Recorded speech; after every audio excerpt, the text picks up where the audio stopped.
I was a social work major. I wasn't a traditional educational major. And I remember a comment to one of my teammates is, whenever I graduate, I ain't never going back to school. And I say that often because if you want to make God laugh, you tell him your plans. I literally never left the school, whether it be getting my own education and or working in a school. So I started out as a classified, a teacher assistant at an alternatives program in Spartanburg. And did that because I needed a job and I liked the kids. So I moved from North Carolina and worked in Spartanburg. And from there, went from a teacher assistant to a guidance counselor to an assistant director, principal, district office staff, deputy superintendent, and superintendent. So I tell people I didn't choose education. I think education kind of chose me. Excellent.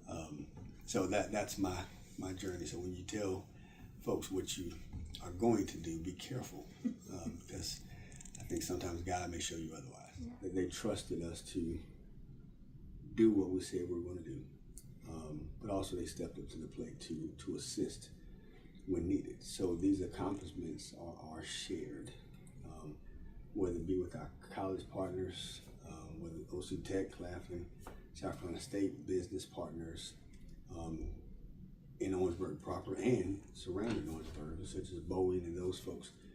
Everything that we've done is not by any means the credit, or credit doesn't go just to one person.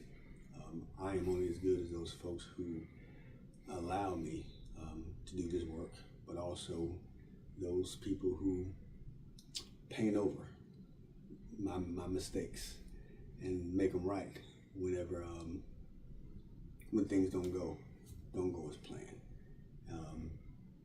And I think that's what this community needs to understand, is that we're not perfect, we're just committed. And we welcome them to join us in our call to commitment. Excellent.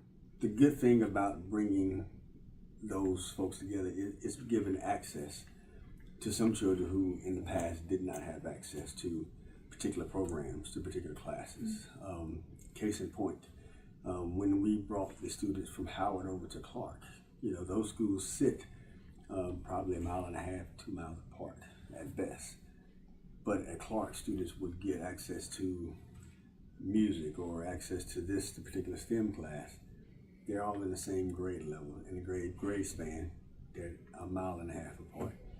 And I found it malpractice to say I can't provide any level of equity or access 2 miles apart.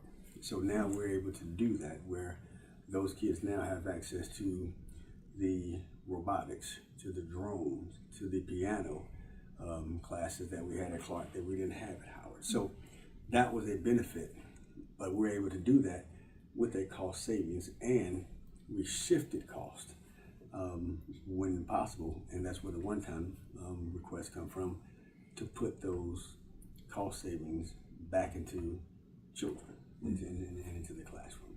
Right. My background, I was raised in Greensboro in the projects with single mom. So we struggled, and I tell a story where I remember as a child looking over the coffee table and seeing envelopes. My mom would always separate them in 2 stacks, and I would realize that the ones that said pay 2 was always bigger than, the checks that she brought in. So she made a way. So I had all of those challenges, and the reality of life is the one thing I believe that really saved us was in education, but also understanding that anything was possible if you were able to have the courage to do something. And it didn't always have to be right. Right. I have a fundamental belief that you can make 1,000 mistakes, you just can't make the same mistake 1,000 times. If you're making mistakes, that's one or 2 things that I've learned from them, and I'm trying something different. And I hope kids see that it's okay to try something.